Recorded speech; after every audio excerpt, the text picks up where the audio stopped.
IVM.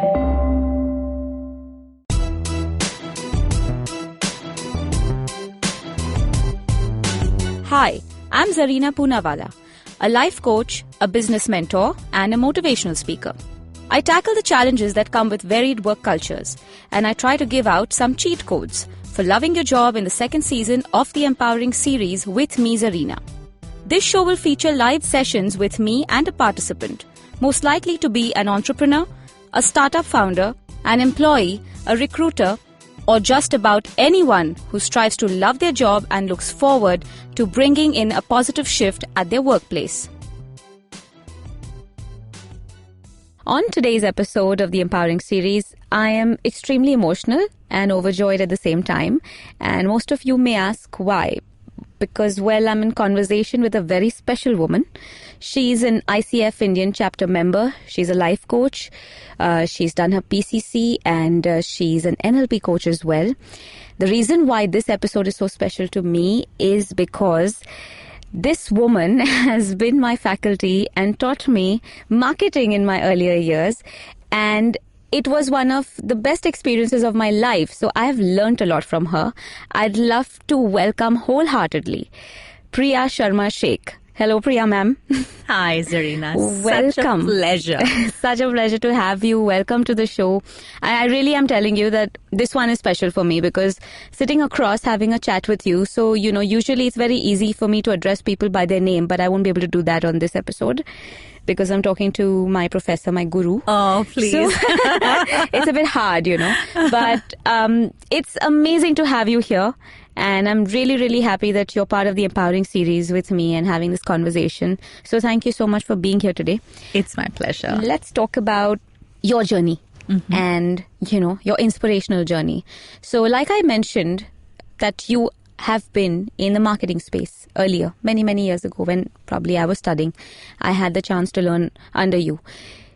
From there to moving into PCC, NLP, coaching, your entire journey. We'd love to know how you started off and what you currently do and how you do it. Wow, that's like a lifetime of work. It is. Are you sure we have only like 45 minutes? Of chapters from your book. That would be nice. All right. So let me start. Yeah. So marketing and advertising is what I started out my career with. From, studying with XIC, joining Trikaya, starting an entrepreneurship, working at various marketing, related, jobs that I did in various companies, big, small, multinational, global, all kinds of firms, and eventually also in the events space, and did quite a bit of work in the event management space on different sides of the event industry. In fact, on the client side, on the agency side, as a part of the association, the industry association, then as part of an institution that I, was heading up for a while. And then all of this sort of culminated to, I think, about 50 years of work. And I was, when I 50 years of age, sorry, I'm saying that. When I came to 50, I sort of felt this need to evaluate that, hey, you never know, I may just live for another 50. So what if I want to sit and think right now? Right. That, hey, how have I spent my time? And how do I want to spend the next 50? Interesting. And I did a SWOT of my life and literally came out, the various strengths, the weaknesses that I have, the opportunities that I missed that I could have, and the threats, my own, whatever, things that are, that I'm battling. Right. And this was a very, very powerful exercise, Zarina. I actually did this and didn't do this like, something that was flighty. It took me a good, I think, almost a week to complete it. Right. Because I approached it in a very, very, very, very honest and to the face way. The intention was to say, not to pull any punches, to say it as it is. And therefore it meant accepting a lot of my, things as well, right? What were my weaknesses? What were my, what were the threats? What were the opportunities? And finally, what were the strengths? Right. And because this was so almost therapeutic, it was, it took time and all of that. This also made me feel that I don't think I want to continue to do what I have been doing until now. Sure.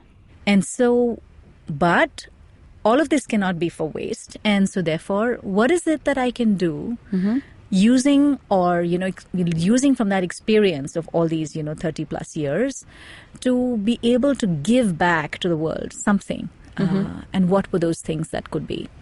So what I started doing is seeing what is the common thread that I have in all of my experiences.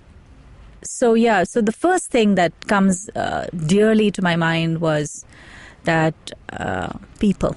I have people, yes.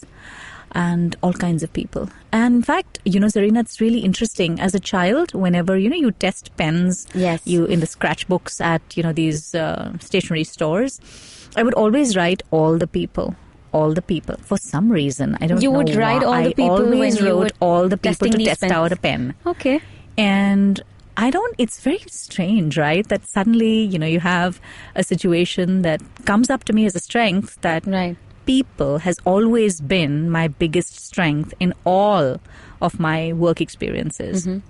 I've always loved meeting people, interacting with people, and I've always had my biggest learning has been from people. We are, after all, monkeys, right? We learn from each other. Right. And I learned so much from you, Zarina. I learned so much from every person that I meet, Right. There's something good I see in everyone. And if I find that something that's great, if I can adopt some part of it, it adds to my life. It's like, adding a condiment into a special dish. Right. So people was my first thing. And the second thing that was really common and that went through all of this was stories. Okay. And stories of people.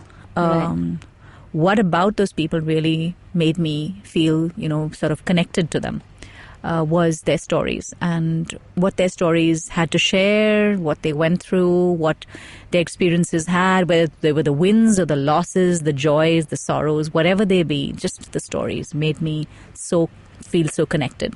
Right. And the last thing was empathy. And empathy and compassion, you'd say, and how can I be helpful to people? I always found myself in every space I was working in, I found myself being extremely helpful, more than, people expected always. And sometimes almost went against me because I was always so helpful. I'd, tend to ignore my own, work. And that was one of my weaknesses also, But so then what came to me was really interesting that, hey, I've got all these three things. How can I use all of them and what can I do with them? And I started asking around, started talking to people, and people started giving me, as usual, a lot of advice. Of course. And hey, why don't you start teaching this? You've been teaching event management, you teach marketing, you can teach business communication. Hey, you're a very good speaker. Why don't you become this, that, and the other? All kinds of advice started coming. And I was like, I was like, nodding my head, listening to everyone. And I said, I'm not so sure. And then my sister connected me to one of her colleagues, and this lady called Anne Storer, who I am eternally grateful for this, life-changing moment of mine. She says, Priya, why don't you take on coaching? And I said, coaching in what subject? I had no clue that coaching is about what it's about and how it can impact people's lives. And she says, take on coaching. I said, yeah, but what is this? So she says, coaching is not about a subject. It's about life. It's about mindfulness. It's about change. It's about listening. It's about empathy. It's about stories of people. It's about meeting different people. I said, and so many of these bells started ringing in my, in my head. Oh my God, I want to know more. Tell me, what is this all about? I started my research and I started, finding out the various courses available. And sure enough, there are enough and more courses available, not only in India, but abroad as well. Right. And just so, and it's almost like the universe sort of converges to help you. Yes. It just came as that. Within a week of my searching, there was a course that was coming up and I quickly enrolled, and it was, my God, Zarina, it has been the most life-altering time of my life. Really? Yes. I learned under the guidance of Peter Redding. And Peter comes in from Florida to do this course, and he is phenomenal. The person is like, he just literally, sort of holds you like a baby. He's so amazing as a teacher. So I learned from him, and ever since have done several courses in coaching, several hours of, actual hardcore, coaching not only individuals, but, professionals, sure, entrepreneurs, groups. So corporate work and also, private work, personal works rather. And it's been a great journey until now. I'm really loving the space. And what I love about the fact is that, I'm able to do what I've sort of carried forward, the relationships, the skills and all of that in some way apply, And say, for example, if I'm doing my creative work, all my creative ideation that just come from advertising and from all of that is being done in the creatives that I come up with. All my, event work is coming up with, the event planning that I do. All the, the work that I did, for example, with, in the financial services firms, is helping me, plan my finances and help me plan my business.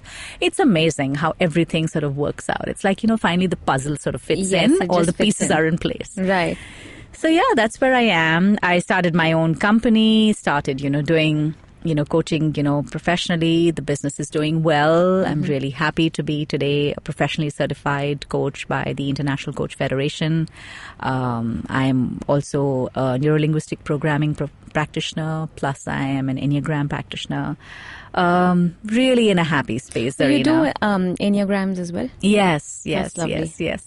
I've done a couple of those as well. Yeah, I certified myself. So when I did one of these courses, I landed up getting my understanding of Enneagrams. I didn't have much knowledge on it earlier. Yeah. You were mentioning mindfulness as one of the things you were told, and when all those bells rang in your head and you were attracted to the concept, mindfulness was something that connected you, because mindfulness is something that connects me to coaching. I feel extremely privileged with the fact that we understand mindfulness, right?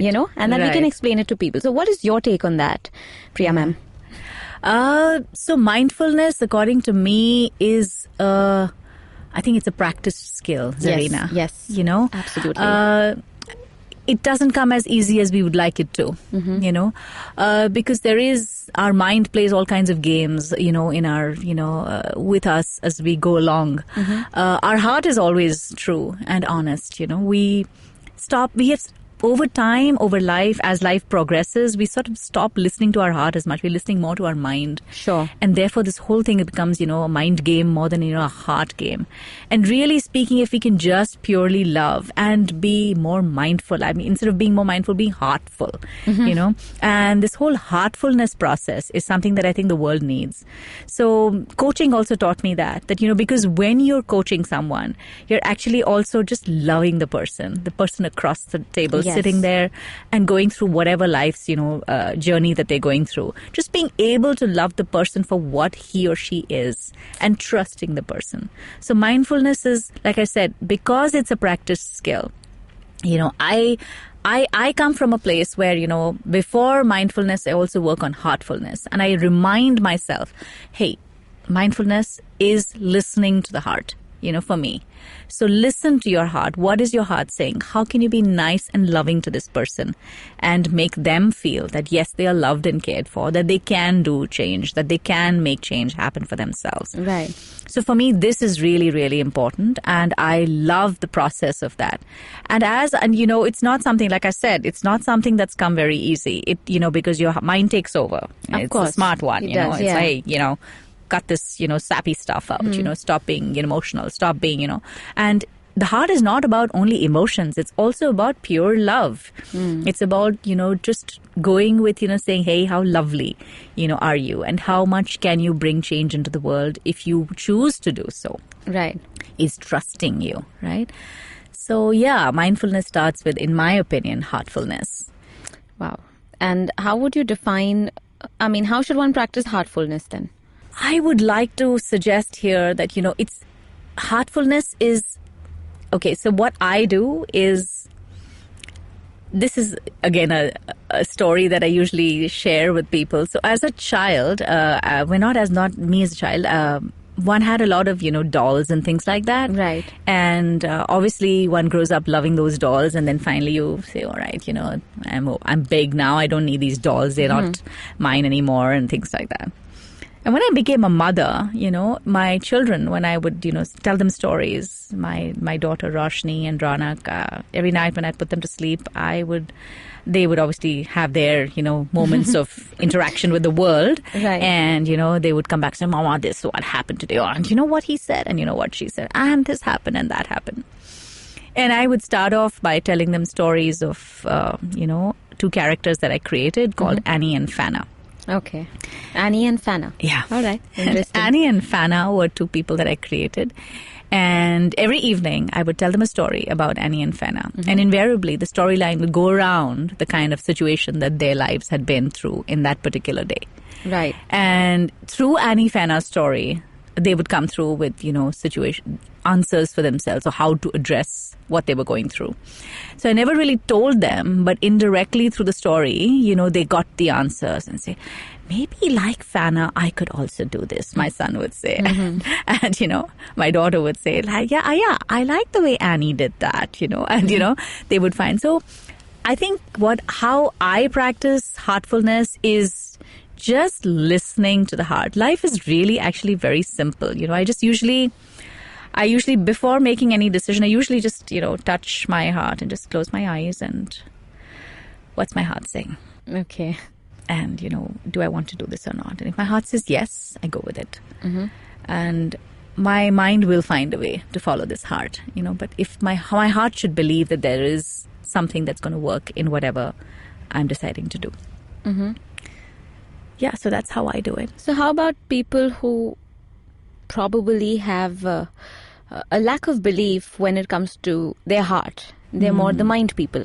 You have those kind of people in the world. Of course. How do we convince them to think probably on similar lines? So when it comes to mindfulness, my understanding of the heart and mind differs from the way you've described it. But in terms of just the fact that I think it works in a synergy. Right. The mind and the heart, they, in my opinion, work in a synergy. Right. So there are people who love to think that they're thinking from the head, they're thinking from the heart.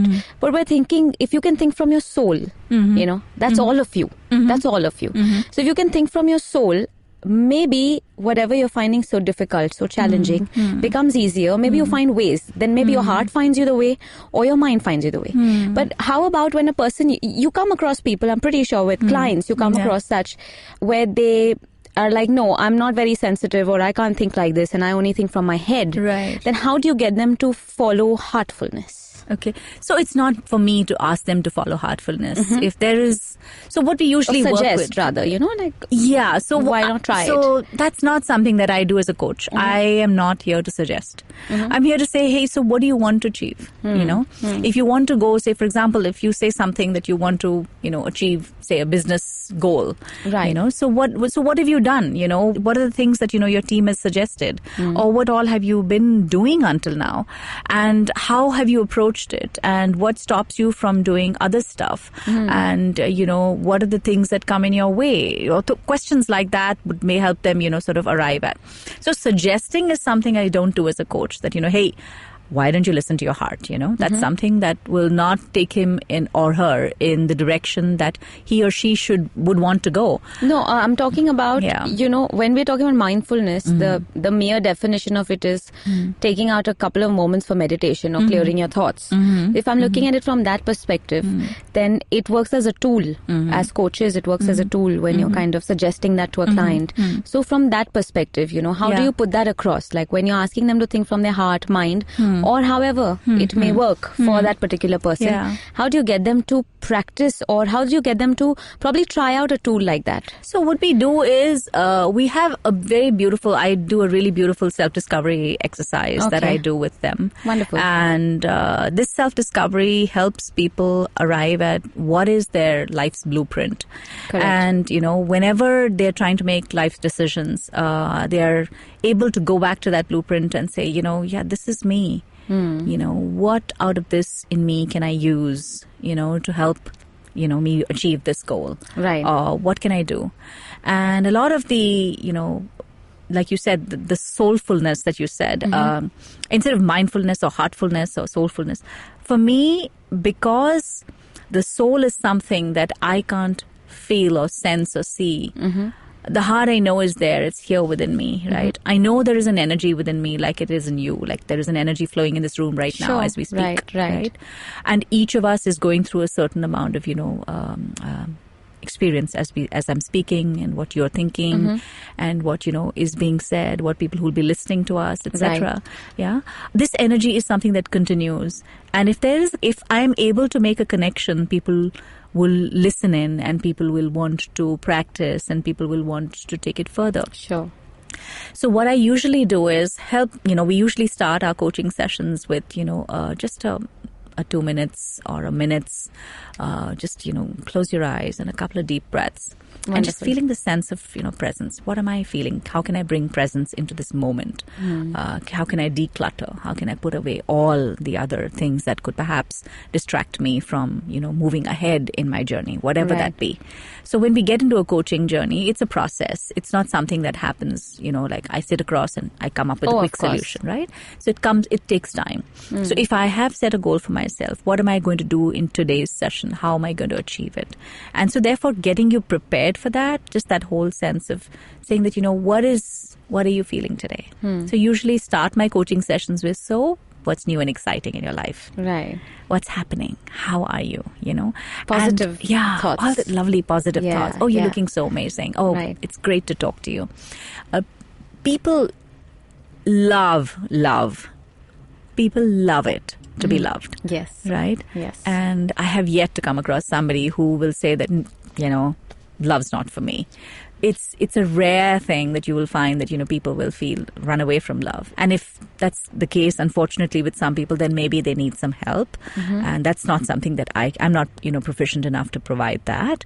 But I do provide a safe space, and I allow them to, just be themselves. Right. Let down all their hair, let down their fears, let down, all their guards, and just speak what's coming directly to them. What's making them feel really, in the moment. You've given me a very fluttery feeling about love. Just the way you sound about it is so nice and poetic. I really want to ask you this because I'm often asked this question. Yeah. And of course, everyone's definition of it differs. But how do you describe love? I think it's a flow. It's just a flow, darling. Yeah. It's got to be a flow. If, love is something so pure, it's something that you don't have to teach. It just happens. It grows and grows and grows, It's hatred is what has to be taught, Right. Love just grows. It's boundaryless. It's just endless, actually. We all have it in us, and it's just a matter of just discovering it. So that's why I say heartfulness. More than mindfulness, more than soulfulness, just being heartful, just being full of love.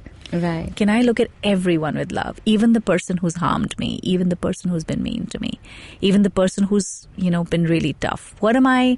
So, of course, coaching has taught me all this sense of mindfulness or whatever has come from only once I came to become a coach, because I realized, the power of it all. Because when you let go of stuff, when you let go and love despite whatever has been, Zarina, it opens up so much, opens up for so many possibilities. We get so restricted and cramp ourselves with saying, no, I can't do that. That's not for me. Or I can't, be that person, or I don't want to be with that person, or I don't want to be with that company or with this brand, or whatever. Can we just love the fact that people are doing whatever they're doing for the right reasons? A very old and dear friend, actually, some years, I think over 3 decades ago, I was newly married in those days, trying to adjust, being a Panju Brahmin girl, married into a Muslim family, trying to adjust with stuff. And she said to me something very nice, and it, I think, still rings very strongly with me. She says, Priya, har koi apni jagah sahi hota hai. And there is actually so much wisdom in that. Everyone truly, in every moment of life, tries their best. It may not be the best for you, for him, for her, for everybody else. But in that moment, they do believe they're doing their best. And that's why they do it. They choose to do that. Okay? It's a different thing that they may not have chosen mindfully enough. They may not be more aware. Right? So what we therefore do in the coaching space is help you to take those mindful decisions. You don't mean bad in that moment when you do it. But the fact is that you do take those decisions because you think in that moment, yahi sahi hai. Bilkul. I want to do this only. This is what's right, if it may be whatever. So just making people more aware of their choices is what coaching helps you do. Just saying that, while you're making your choices, are there any blind spots? Are you thinking through how is this going to land on somebody else? Like how, say, for example, when you say something to someone, is it something that, you're required to say? Is it going to hurt the person? Is it necessary to be shared? How will this help the person? Right. If not, why say it? So just making you aware of those small things is what we try to do with coaching. And for me, like I said, like you asked me, what is love? Love is that flow that is boundaryless. It's endless. That's quite a definition. I've not heard this one before. Yeah. So that's quite a definition from you. Yeah. So we've talked about mindfulness, heartfulness. We've talked about love. And on that trailing thought, I'd like to leave the listeners, reminiscing about their love and take a short break with you, Priya ma'am, and we'll come back and join them right after the break. Hey everybody, welcome to another awesome week on the IVM Podcast Network. If you're not following us on social media, please do. We're IVM Podcast at Twitter, Facebook, and Instagram. I'd also like to thank our sponsors on the network this week, Intel, Storytel, and Cambly. Check them out, they're a really good bunch of brands. This week, in the spirit of Christmas, instead of giving you the long, drawn-out promo that I normally do, all I'm going to do is ask you to give me a Christmas gift. Go to ivmpodcast.com/survey, fill out our survey, and send it out to us. We'd really appreciate it. And with that, let's get you back to your show. Welcome back after the break, and we're still in conversation with Priya Sharma Shaikh. She's been discussing a lot of exciting and poetic thoughts on mindfulness, love, on coaching. So, Priya ma'am, we've been talking about various aspects, and there are different tools and techniques when it comes to coaching, and different coaches use different tools. Now, you are a leadership coach as well. How would you combine these two, anything to do with the discussions we've had in the earlier segment, along with leadership? Yeah, so leadership, I feel that is something that, again, I feel a practiced skill.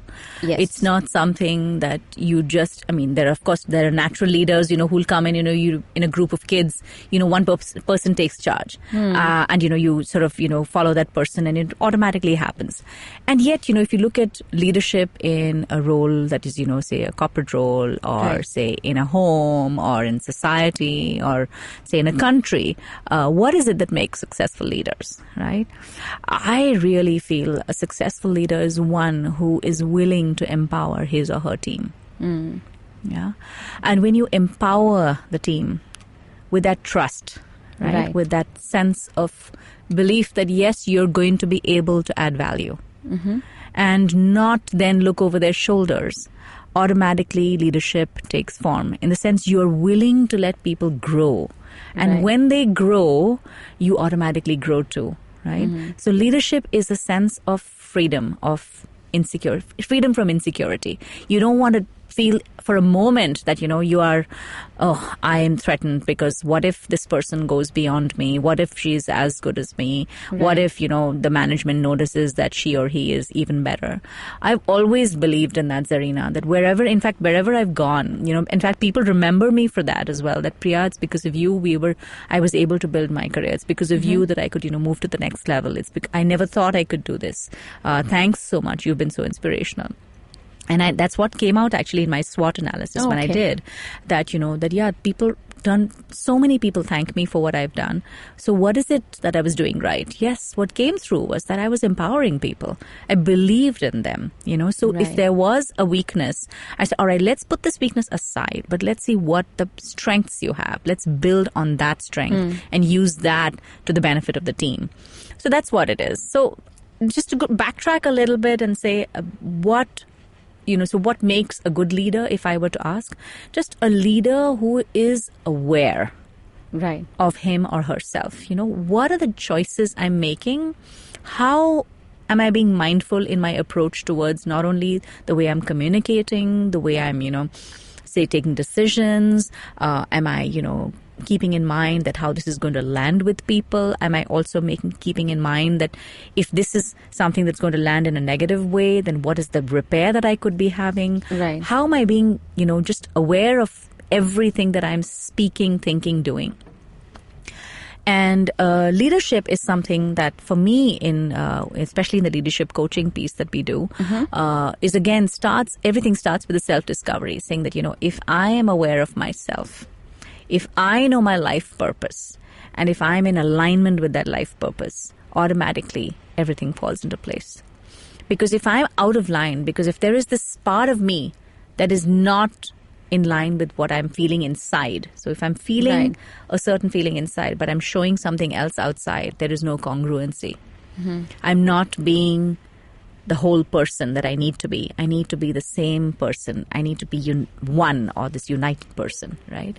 And this sense of, belief of going with norms that, society says, ki bhai, the guy is, he's a tough guy. And he's a really, what a leader and what a this thing. No, you got to go with a combination of all the characteristics of the so-called male and the female characteristics. There's this really great book called Shakti Leadership by a very dear friend of mine called Nilima Bhatt, in which talks about the whole thing about being having masculine and feminine characteristics, and how can we use the Shakti to bring out, a certain sense of, love in organizations.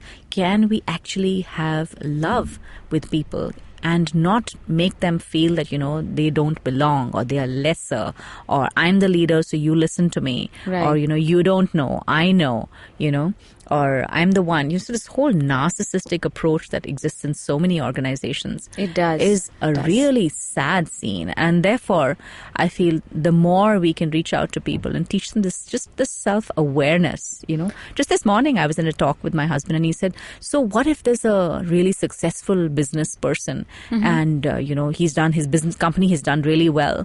And I said, yeah, it's very possible that they've done really well. But I said, but there's always the scope, there's always the room for improvement. Maybe there's some things about he's gotten lucky, but there's something about what he or she is doing that may still need to be changed.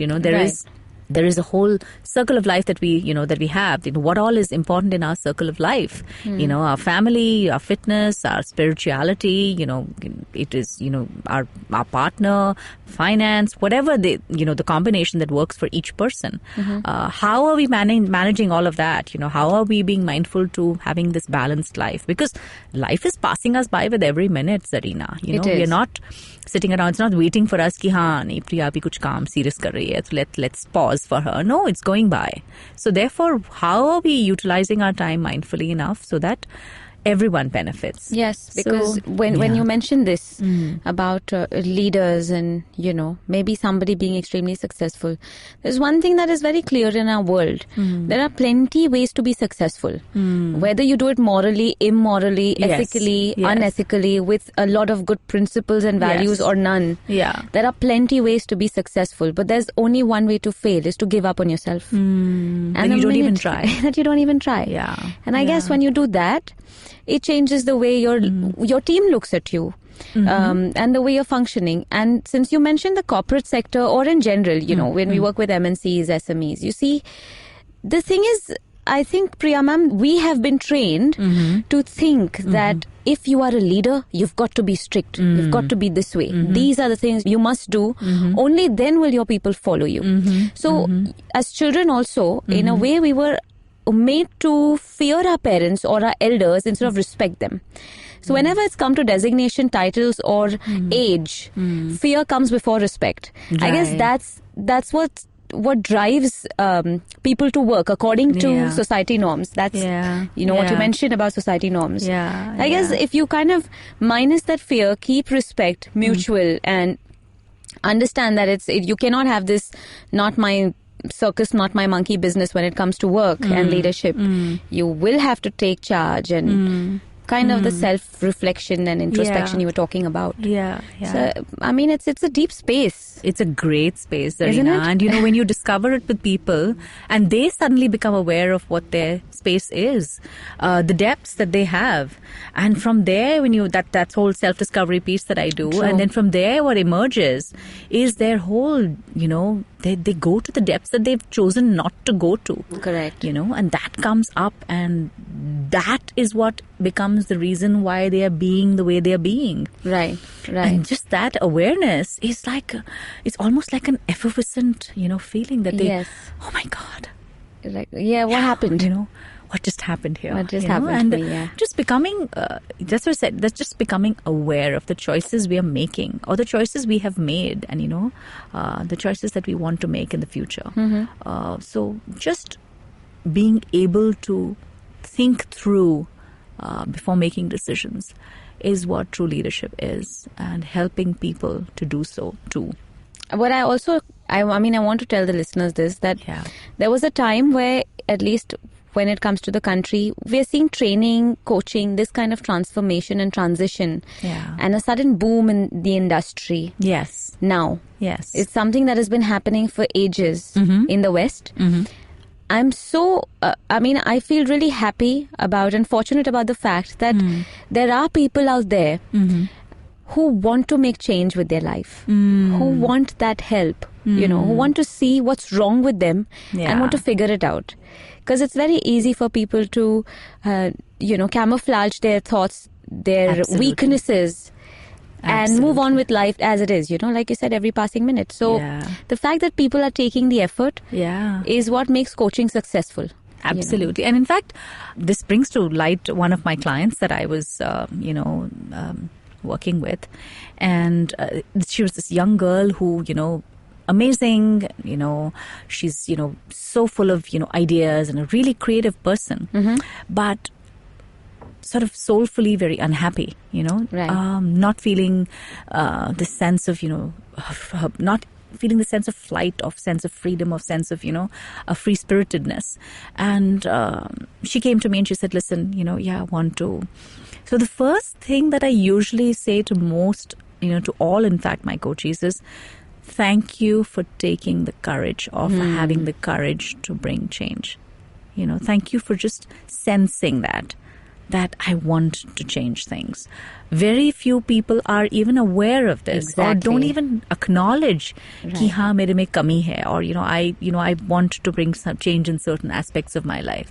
They just sort of living like just going along with life, and then one fine day, if they do realize, sometimes it feels just like such an amount of time has been wasted. Right. So this one particular person like I'm talking about, the amount of change that has been brought into her life, she is a different person today. She's found, new love. She's, looking at her family with a different approach, her work with a different approach. She's been able to activate the stuff that she wanted to do for the longest time, and she's been able to bring that about for herself. And this whole sense of gratitude for herself, for her life suddenly, She's for the first time thanking herself, for being alive and being able to bring change in her life. Oh, yes. Yeah. So it's fascinating. I love what I do, and coaching is amazing, and it's the most advised life tool. It's my dream that, coaching should be taught in schools, as kids, you have such bad experiences with children going through bullying and through bad experiences. Absolutely. Any amount of teaching or over cannot teach kids that coaching has to be a skill that is to be taught in school. Right. Helping kids become aware of the kind of friendships they're making even at a very early age. So coaching is amazing. Like you mentioned, coaching should be taught in schools. At least a good step taken in a couple of countries is that they are teaching mindfulness. That's amazing. They have a safe space where children are taught to practice mindfulness from a very early age. So countries like Australia, London, Finland have already taken up. That's amazing. And they are kind of the flag bearers of something like that. In fact, I've recently heard that in India there's a school which is going to teach happiness as a curriculum. That's amazing. So those are some great steps, Absolutely. And mindfulness allows you to enjoy the vulnerability in you without destabilizing you. I think that's what it does. If a person knows how to actually practice it, like you said, it's repetitive, it's an action, it's a technique. So if people actually know how to practice it, for listeners, if you just want to practice basic mindfulness as a technique, then all you need to do is close the room, have some fresh air, put your phones away on airplane mode or whatsoever you can, put all your gadgets away,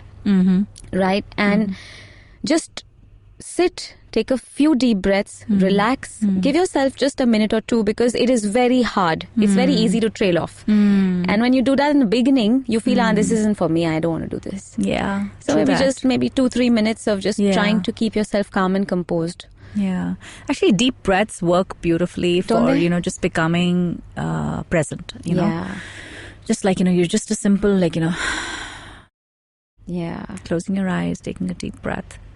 Is just wonderful. It's just like, you rarely actually do that. We don't take deep breaths is something we need to do. Yeah. And that's so true. Yeah. Right? And, if you start doing that on a regular basis in your day, automatically, you feel sort of reconnected with yourself. You, all right, how do I, how do I? The things that are, it's funny how our human mind works. The things that are absolutely free require not a penny from your pocket or no extra energy and no codependence on another. Right. Okay, something like visualization, affirmation, mindfulness, meditation, just deep breathing. Yeah. You don't want to spend time on these things. Right. That will naturally create the positivity inside you. You don't want to spend time on these things. You want to spend time on, hey, I want to feel positive. So what am I going to do? I'm going to hit the gym. Yeah. First, I'll spend money on my annual fee, out of which I'll use only 3 months. Right. Yeah. Then I'm going to go and get all the organic food in the world and spend a little more there. And eat only for a couple of days. Yeah. So you're trying all external factors to feel positive. Yeah. But there's so much you can do, all for no cost from within you, right? Right. Yeah. It's I'm reading this really nice book by Shirley MacLaine. It's called Going Within. And it's really wonderful the way she says that, how often do we actually just go within to find what is happening inside? How can we just listen to our inner voice? Really? And how can we not listen to the chatter, of our inner, just like the chatter of, outside, and also the internal chatter that goes on. No, Priya, you can't do this. No, I this is not for you. Stay away. Right. He's a weird guy, or she's a weird person, or, this situation is not for you. This is not right. That's chatter. But if you just try and take that deep breath once in a while and say, I love you for what you are, and this is, whatever this is, let's look at it afresh. Right. So, in fact, whenever such chatter starts, now I approach that chatter with this, beautiful thing that I do, and it really works for me. Okay. I usually say that if, say, a chatter starts about, no, watch out, kind of, this is something, oh God, I say, okay, thank you for coming and wanting to care for me. Thank you for coming here to be, by my side. Thank you for, wanting to protect me. But I got this. Right. I've got this. And I know the universe has my back. And the more I'm willing to trust, once again, it's becoming childlike. And that's why I say this whole thing is about love. It's got to do finally about the heart, connecting with your heart before your mind, Like a child so trusts that when I cry, I will get milk, or I'll get a hug, or I'll get to do this, or I'll get to do that, or whatever. There's just an open feeling of trust. So can we bring back that trust? That there will be provision. This is a great world that we live in. There's so much positive energy. There's so many great people doing so much good work. Right. Because there's so much goodness in this world, even though there are negative and there are bad things happening, the world survives because there's so many great people. And there's so much love and positive energy out there, So let's tap into that, I've stopped looking at the news. I've stopped looking at things that are negative. I've stopped looking at things that put me down and make me feel like, out of sorts, or get me misaligned, So if we can just focus on the love aspect of this world, everything will fall into place. Just be able to trust the world. Just be able to trust yourself in this world, and let the chatter keep coming and going and saying, thank you very much for being here. I got this. Just mute the chatter whenever you can. That's what you can just do. All right, let's go. So there's a really interesting incident. Somebody said that, I want to do public speaking. And, one of my clients says, so what stops you? I get so nervous. I can't, I start stammering and stuttering. I start, becoming very, I forget my lines. Right. My whole stomach says, yeah, so that's a good thing, right? You do that. That means you're trying to focus. What do you mean I'm trying to focus? I said, yeah, you're trying to focus. And that's why, you're getting all those feelings. So he says, but that doesn't mean I can speak. I said, well, you're trying to focus and therefore you're trying to, do this. But, you think that you're trying, that you're going out there and going to be able to speak confidently. Right. But your inner voice is saying, no, I can't do this. This is all, what will they think? What are they going to, think about my knowledge? Or what are they going to think about, how I'm speaking? Or I'm not a very good speaker. I said, do you know your stuff? So he says, yeah, who knows my business better than myself? Bas, wahi karna hai. That's all you need. You need to know your stuff. You need to know your craft. If you know your craft, all you need to do is just arrive and say, I'm here to speak.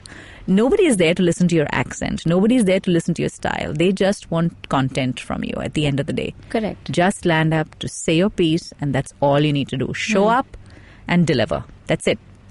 If you can do that, practice hota rahega, and we'll keep trying. She said, but what about, that feeling of nervousness? I said, just take it along with you. So what do you mean take it along with you? Yeah, say, all right, it's there, we're here. Okay, I'm sensing you now.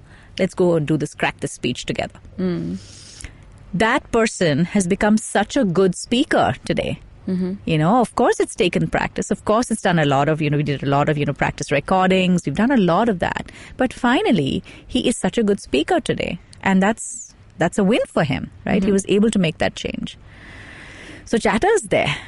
It's not going to go away. Right. It's your inner, your soul's way of protecting you. Say, hey, I want to care for you. I love you. You shouldn't mess up. You shouldn't, fall down. You shouldn't make small of yourself. But I think if you can just take that chatter and say, all right, thank you very much, but I need to get beyond this. And therefore, thank you for being here and caring for me. Let's go to the next level. Right. So I want to ask you, Zarina, that how do you practice mindfulness? And how has that helped you?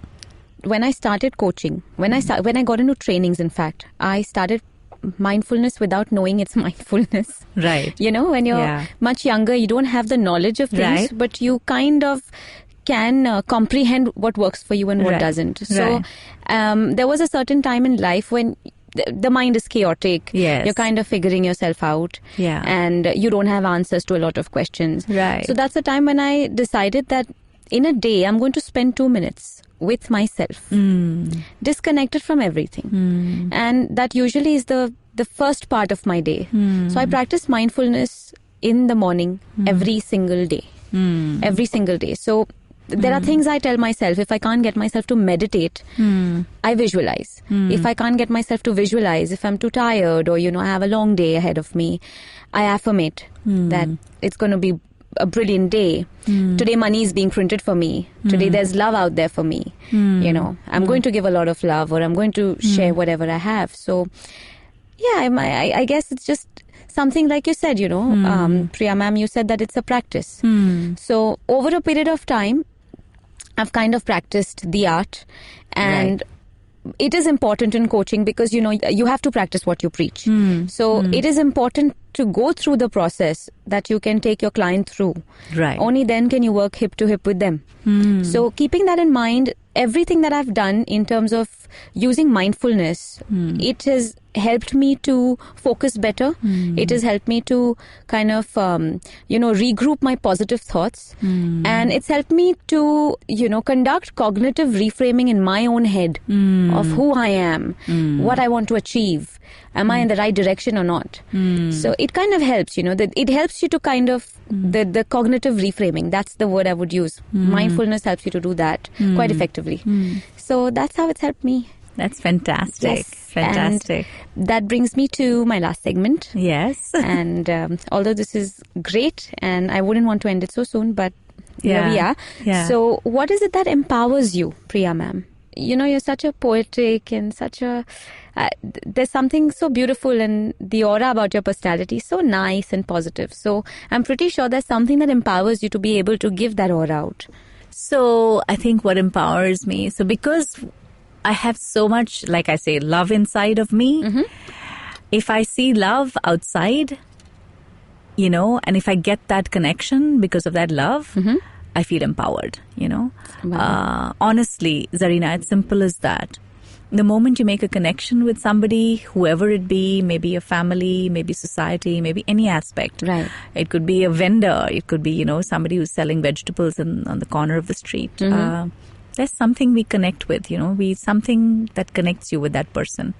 And for me, if I am feeling comfortable and feeling loved, I am feeling extremely empowered. How beautiful. Yeah. Yeah. So, much as, I feel this power of feeling empowered and the experience that I get out of it, Zarina, this has inspired me to actually launch a workshop of my own, which is called Your Self-Discovery Journey.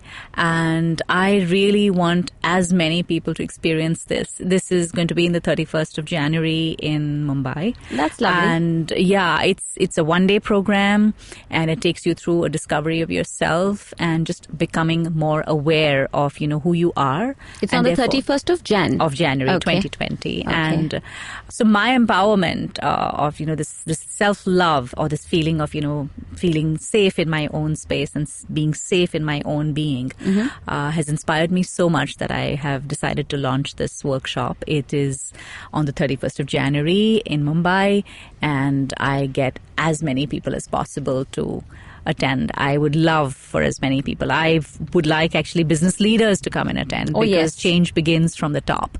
And as many of them who can enroll will benefit, and I'll be only too happy to share what I have gained from it. That's absolutely wonderful, Priya ma'am. I'm pretty sure that you're going to have full attendance on the 31st of January 2020. Thank you. At your workshop. And where is the workshop? We are expecting it to be in town. So this is going to be most likely at the Marine Plaza. We'll confirm that a little later. All right. But most likely there. Okay. Yes. And it's a one full day workshop. It's a whole day workshop. Okay. Wonderful. So to all my listeners out there, if you've enjoyed this episode and you've listened so much about love and heartfulness and mindfulness, it would be lovely that you personally attend this workshop and gain whatever you can from my precious ma'am here. Okay.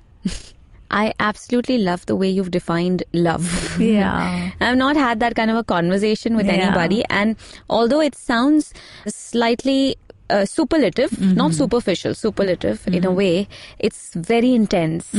So if listeners are listening to this episode, I think you'll learn a lot about your heart, a lot about love, a lot about how you must or you want to feel, rather. Right. And all of that you're learning from whom I've learned from, my guru, Priya Sharma Shaikh. Thank you so very much for being on the show, the Empowering Series with Zarina. And thank you so much for sharing all your valuable insights with us. Thank you, Zarina. It's been a pleasure. Wish you all the best. You're doing some great work out here. Wish you the same, ma'am. Wish you the same. Thank you. If you liked this podcast, don't forget to check out other interesting podcasts on the IVM network. You can listen to us on the IVM Podcast app or ivmpodcast.com. You can also follow us on our social media. We are at IVM Podcast on Twitter and Instagram. This is the amazing story of something awesome. Once Chuck decided to start a podcast, and so he did. The end. Okay, that was a crappy story.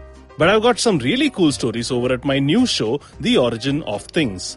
On this podcast, I look at the stories of how brands came into being and sometimes evolved out of quite unexpected circumstances.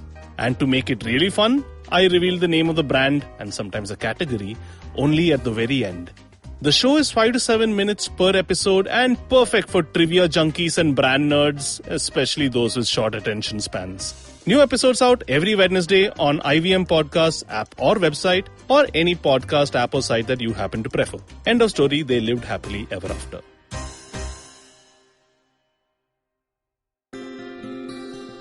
Welcome to Peak Planet, a new podcast where we delve into the fallouts of the growth path that we, and indeed much of the world, has chosen.